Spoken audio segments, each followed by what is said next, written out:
Well, I'm many things. First, I'm a father. I'm a father of four girls. I'm also a husband. So very, family oriented. I am also a real estate investor, a developer. I would say a businessman and an entrepreneur. I do multiple things. I believe in multiple streams of income. I'm a fun, loving person. I'm very generous with my time, my ideas, my thoughts. I like sharing, and I enjoy helping people.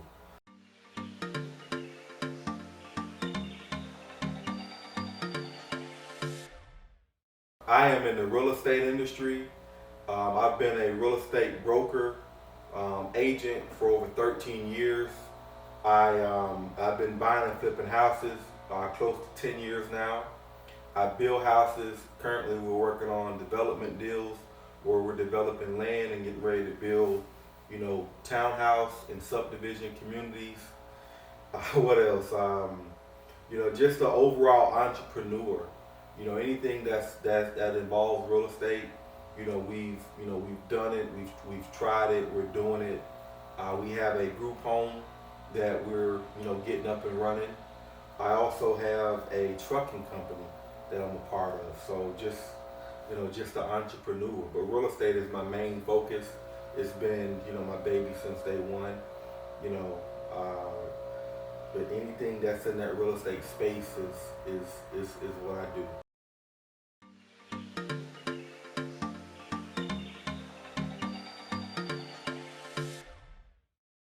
It's kind of a long journey, so I'm going to take you back to the beginning. Um, I got started in real estate in 2007, but before then, I was just reading meters at a power company. I was living paycheck to paycheck. I was struggling to pay my bills. I was looking for something that I could do that I love, that I could make, good money doing it and be able to take care of my family. At one point, I was facing foreclosure. We was going through a lot of financial distress, me and my wife, and I just needed something else. And so I was up one night and I was looking at this infomercial, this Carlton Sheet infomercial, and it kind of planted that seed in my mind because he was saying, if you don't have any money, you don't have any credit, you can get into real estate and you become financially free and have financial freedom. So all that stuff intrigued me. And so I started thinking about, okay, maybe I can do real estate. And even then I didn't really know how I was going to accomplish all that stuff. But what happened was I started looking into wholesaling because he was talking about wholesaling. And there was a local company that I found in the ad that were looking for like wholesalers and bird dogs. So I interviewed with them and they selected me to be on their team, but I had to get my real estate license. So I went and got my real estate license, and this was like in 2007. So, and I was supposed to go work with them in 2008 once I got my license. I got my license and the market tanked and they went out of business. So I had my license and I was, expecting to go work for this company, but my wife was like, you have your license, why don't you become a realtor? And at this time, I had never thought about becoming a realtor, but, I listened to her and I went to a career night and then I started learning about, becoming a realtor and the money you can make and, it really, set the motion forward for me because I went and joined the company and I became a realtor. And that was probably the best move I ever made because it was kind of like a perfect storm because the market had just tanked and there was a lot of people getting out of real estate, but it was a lot of investors coming into the market buying those cheap properties. So it gave me an opportunity to network with a lot of investors. So I actually had the chance to become a realtor for several investors who I still know today, and I learned from them.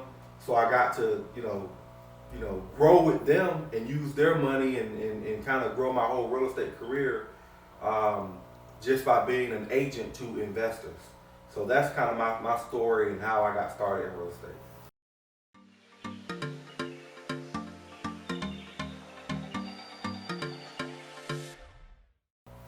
My first home was flipped on a JV deal. So I was an agent for this investor. And back then, they used to have a lot of auction properties where you go to, not the courthouse, but you go to like the hotel, and it was like auction.com and Hudson and Marshall auctioning off all these properties.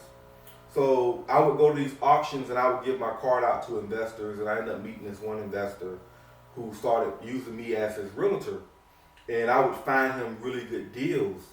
And then what happened was some of these deals were so good, and back then they were just, a lot of them were just carpet and paint deals. So we would find a house for like 50 grand, maybe it was 10 grand to renovate. And I started looking at the comps and I'm like, hey, we can sell this house right now for 120 grand.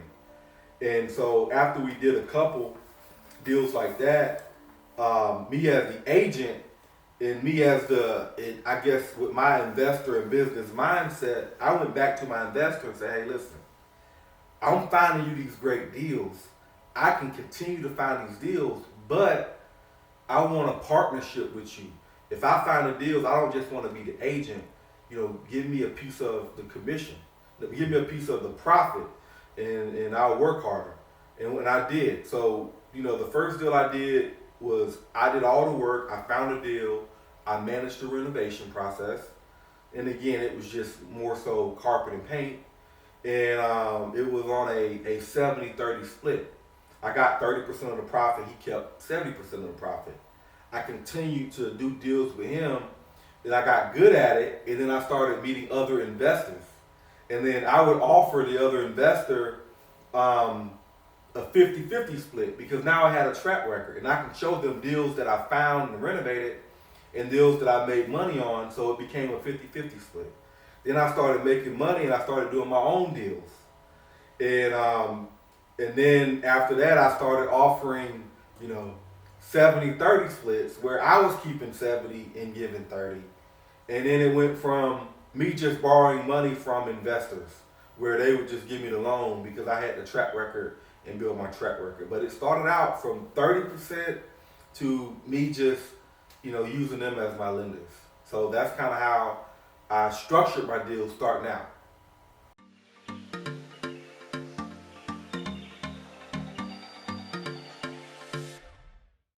I did 27 homes last year.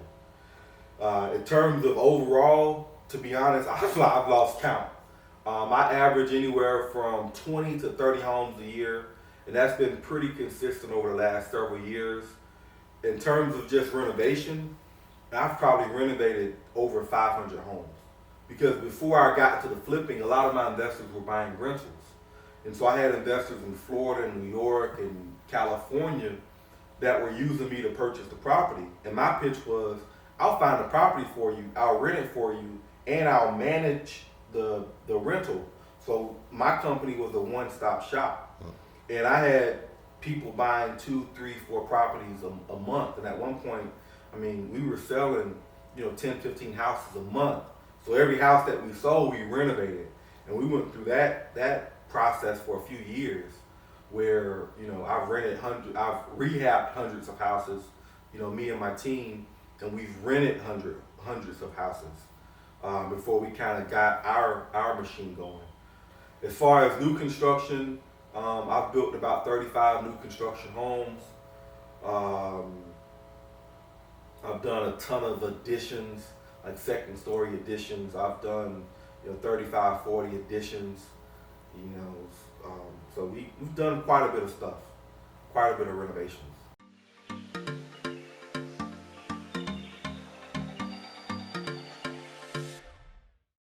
I actually have 2 of them, and it was a couple of my first additions. and because doing a second story addition is actually tougher than a new build, especially when you're doing an addition on a older home that was built in the 40s, on a wood frame, and it had fire damage. I mean, honestly, that house is probably should have been a tear down.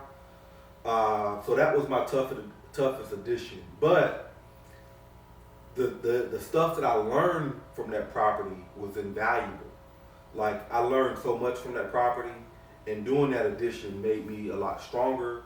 It gave me a higher tolerance for other stuff, because now I look at stuff and yeah, it could be complicated and tough for a lot of people, but I'm like, and I've done stuff that was a lot worse, So going through that whole process, I probably, now I can look at properties and I probably say, y'all just tear it down and just start from scratch, instead of trying to save, the foundation and so much stuff. But those two properties, those two additions, some of my first additions, were like some of the toughest properties, because it wasn't even tough as far as like just complicated. It was, I guess it was tough because I didn't have the right budget. So I budgeted one property like 100 and it ended up costing me like 150. The other property I budgeted like 150 ended up costing me like 190. So when your budgets aren't accurate and you don't think about all these things going into these projects, and I was doing both of these kind of simultaneously. And so, you got to come up with an extra 100 grand. You got carrying costs, and you have multiple properties going, and then you find yourself spending, 25, 30 grand a month in expenses, and these properties are dragging you. It can get kind of tough and eat through your cash flow. So those were some invaluable lessons that I've learned, and but they were pretty tough deals that taught me a lot.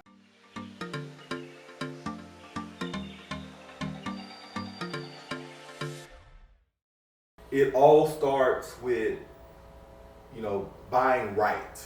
So your numbers have to be right going into the property. If your numbers are wrong, then you're not going to have success. So I just make sure that I'm hitting my numbers, and my numbers are easy. Like right now, I don't want to be in a property more than 72% of the after repair value. So just using simple math, if the property's worth 100,000, I times that by 72%. So 72,000 is the most I can purchase and renovate that property for. So let's say the property needs, $22,000 in renovation. I subtract that from the 72, that gives me 50,000. So the max purchase price I can purchase this property for is 50,000. Now I will bend that rule a little bit in terms of how long the property could take and how big the deal is and how big the numbers are. If it's a big deal and it's going to take 6, 7, 8 months, then I'm trying to be closer to 65%. But if it's a deal that I can just do carpet and paint, I might even do 75, 77%, because I can, renovate it in 2 or 3 weeks and put it back on the market and make some quick money. And the market's hot right now. But buying right is definitely the key. But then having your process down. I have a process in whether I'm doing a new construction, an addition, or renovation, it's all going to be the same. And if I don't need those steps, I just skip those steps. For instance, if I'm doing a renovation, new construction, obviously it starts with, knowing, having good plans, and then either, then going through your permitting process. If it's an addition, then it's demo and framing. If it's a new build, it's foundation and framing. And then it's all your mechanicals, and then it's your insulation, sheetrock, roof, and windows, and it's just the whole process. But buying right is the key. I mean, that's going to determine if you fail or succeed, depending on how you buy the property, and being able to put a proper budget to that property is key for success.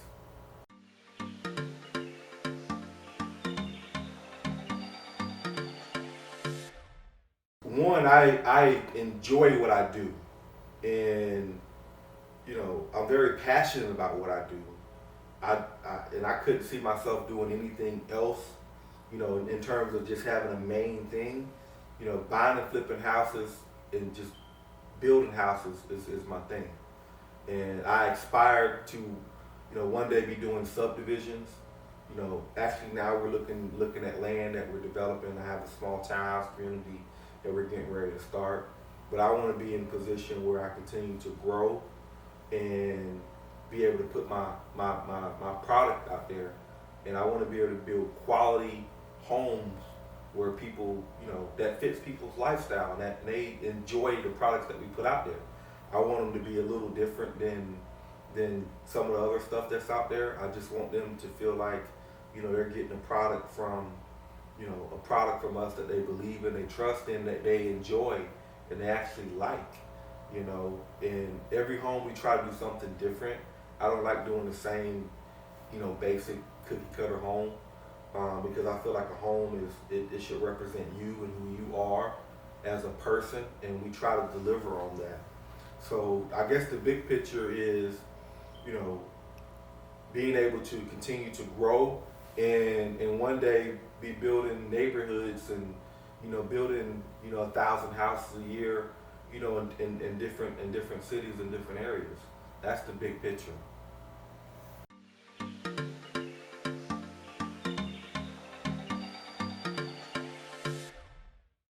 Well, we moved to Atlanta in 2006 just for more opportunity, and try to have a better life. And I'm originally from Florida, and so we moved up here. And then, being young, being African American, I saw a lot of, people that looked like me having success. So that was one reason I chose to even move to Atlanta. But once I got into the real estate industry, you know, I soon found out Atlanta was one of the best markets for buying and flipping houses because Atlanta has so much to offer, and there's every price point. Like you got the entry level stuff where you can do like the starter flips and the starter homes. Then you have the medium market, and then you even have high end stuff. So Atlanta's a market where starting out, there's a lot of opportunity for, I guess, different price points. Where certain cities you don't have that. Because I'm from Florida and I know certain areas in Florida, you're just not going to find cheap entry level properties. I have friends that live in Miami that flip up here because you're not going to go to Miami, and find, properties for $50,000, $60,000. You're just not. So I think Atlanta's great because it offers, just different price points, so you can get in at different levels. Now the price points are getting higher, but there's still opportunity to find houses for $100,000 where that's not possible in certain parts of Florida, or New York, or even California. So it's a great market.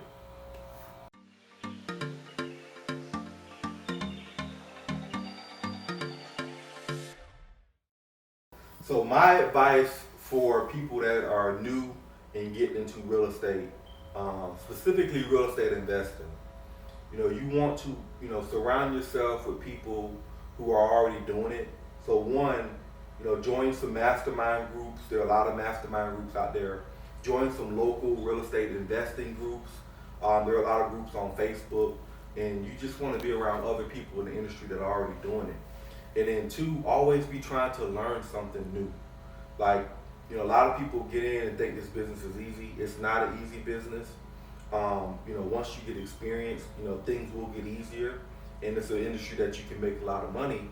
But it's not, despite what people say, it's not a get rich quick,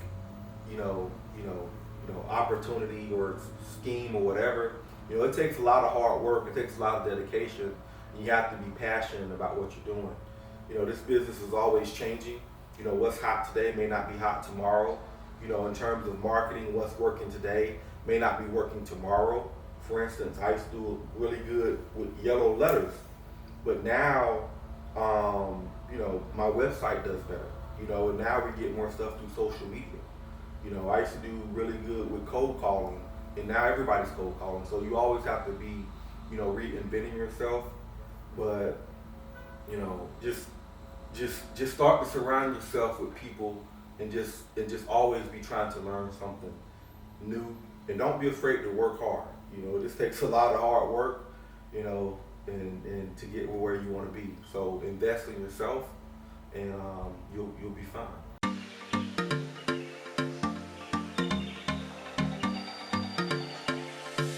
Visit www.brightstonehomesga.com for more information and to receive a free quote for your next home construction or renovation project.